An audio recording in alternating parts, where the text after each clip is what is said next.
Selamat pagi para sahabat sekalian dimanapun Anda berada. Jumpa lagi dengan saya, Renung Dukin Altum, dalam Renungan Embun Rohani Pagi dari Kota Ambon, Manisi. Minggu 20 September 2020 pada Minggu Biasa ke-25. Mari kita siapkan hati untuk berdoa. Dalam nama Bapa dan Putra dan Roh Kudus. Amin. Allah Bapa yang Maha Kuasa dan Kekal, tak henti-hentinya kami bersyukur dan berterima kasih kepadamu, karena Engkau memanggil dan memilih kami untuk menjadi penghuni surgamu. Namun untuk mendapatkannya, kami harus berjuang di dunia ini. Karena itu kami mohon ya Bapa, utuslah Roh Kudus-Mu ke dalam hati dan pikiran kami untuk menyadarkan sekaligus memampukan kami untuk hanya berpikir dan berbuat apa yang penting bagi keselamatan kami. Doa ini kami panjatkan kepadamu dan perantaraan Kristus Tuhan kami. Amin. Dalam nama Bapa dan Putra dan Roh Kudus. Amin. Tuhan sertamu dan sertamu juga. Inilah Injil suci Yesus Kristus menurut Santo Matius. Dimuliakanlah Tuhan. Sekali peristiwa, Yesus mengemukakan perumpamaan berikut kepada murid-muridnya. Hal kerajaan surga itu sama seperti seorang tuan rumah yang pagi-pagi benar keluar mencari pekerja untuk kebun anggurnya. Setelah sepakat dengan para pekerja mengenai upah sedinar sehari, ia menyuruh mereka ke kebun anggurnya. Kira-kira pukul 9 pagi ia keluar pula, dan dilihatnya ada orang-orang lain menganggur di pasar. Katanya kepada mereka,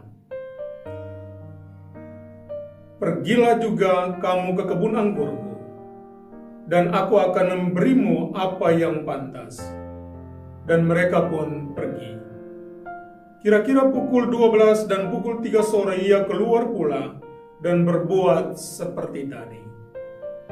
Kira-kira pukul 5 sore ia keluar lagi dan mendapati orang-orang lain pula. Lalu katanya kepada mereka, "Mengapa kamu menganggur saja di sini sepanjang hari?" Jawab mereka, "Tidak ada orang yang mengupah kami." Kata orang itu, "Pergi jugalah kamu ke kebun anggurku." Ketika hari sudah malam, berkatalah tuan itu kepada mandornya, "Panggillah sekalian pekerja itu dan bayarlah upahnya, mulai dari yang masuk terakhir sampai kepada yang masuk terdahulu." Maka datanglah mereka mulai yang bekerja kira-kira pukul 5 sore, dan masing-masing menerima 1 dinar. Kemudian datanglah mereka yang masuk terdahulu. Mereka mengira akan mendapat lebih besar, tetapi mereka pun menerima masing-masing 1 dinar juga. Ketika menerimanya, mereka bersungut-sungut kepada tuan itu. Katanya, "Mereka yang masuk paling akhir ini hanya bekerja 1 jam, dan engkau menyamakan mereka dengan kami yang sehari suntuk, bekerja berat, dan menanggung panas terik matahari." Tapi tuan itu menjawab salah seorang dari mereka, "Saudara, aku tidak berlaku tidak adil terhadapmu. Bukankah kita telah sepakat sedinar sehari? Ambillah bagianmu dan pergilah. Aku mau memberikan kepada orang yang masuk terakhir ini sama seperti kepadamu. Tidakkah aku bebas mempergunakan milikku menurut kehendak hatiku? Atau iri hatikah engkau karena aku murah hati? Demikianlah orang yang terakhir akan menjadi yang terdahulu, dan yang terdahulu menjadi yang terakhir." Demikianlah Injil Tuhan. Terpujilah Kristus.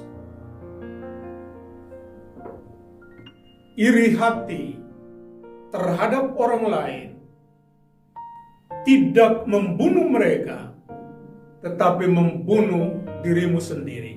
Ketika Anda membiarkan iri hati bercokol, hidup dan tinggal di dalam hati dan pikiran, maka sesungguhnya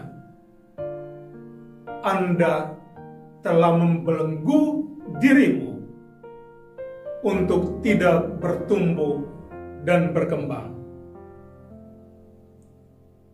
Iri hati akan membelenggumu dan akan membuat Anda tetap berada di tempat, sementara Anda memandang orang lain yang bukan hanya berjalan, tetapi mereka berlari untuk menggapai kesuksesan.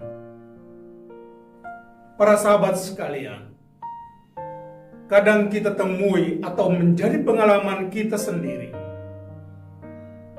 bahwa kita yang rajin masuk gereja, beribadat, berbuat baik, tapi kadang kita mengalami bahwa apa yang kita mintakan kepada Tuhan memerlukan waktu yang panjang atau bahkan tidak sama sekali diberikan oleh Tuhan.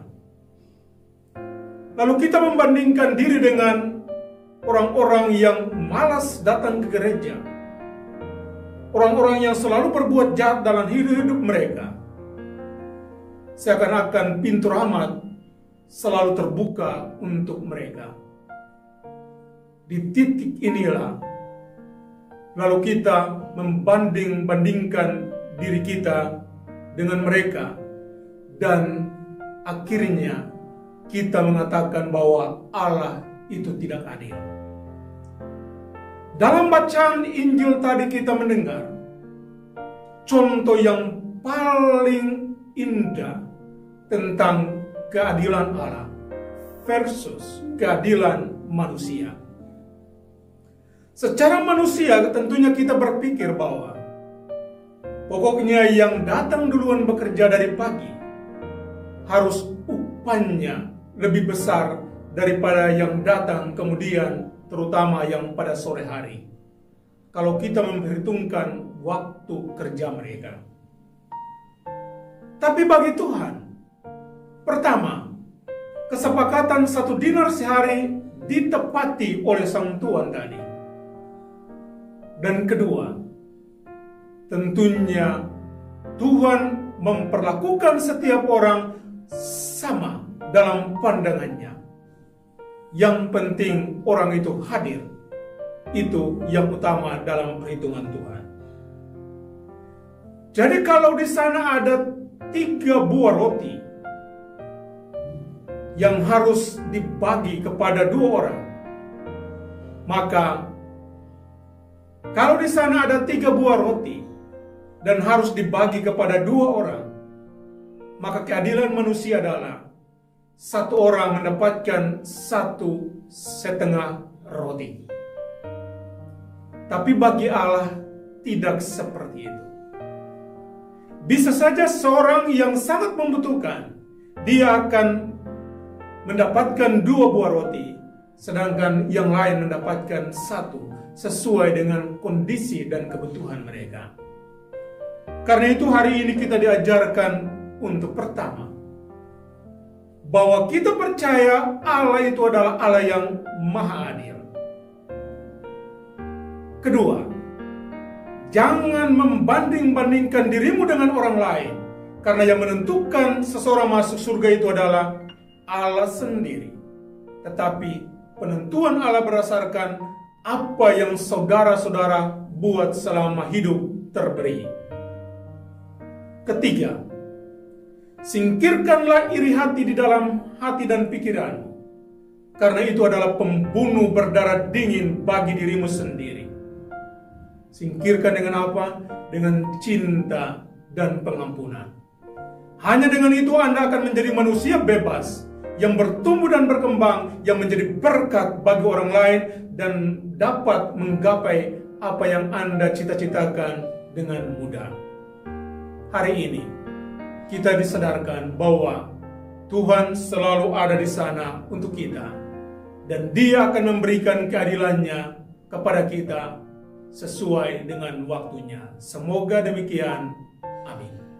Tuhan sertamu dan sertamu juga. Semoga saudara-saudari sekalian dilindungi dan diberkati oleh Allah yang Maha Kuasa, Bapa dan Putra dan Roh Kudus. Amin. Selamat berhari Minggu.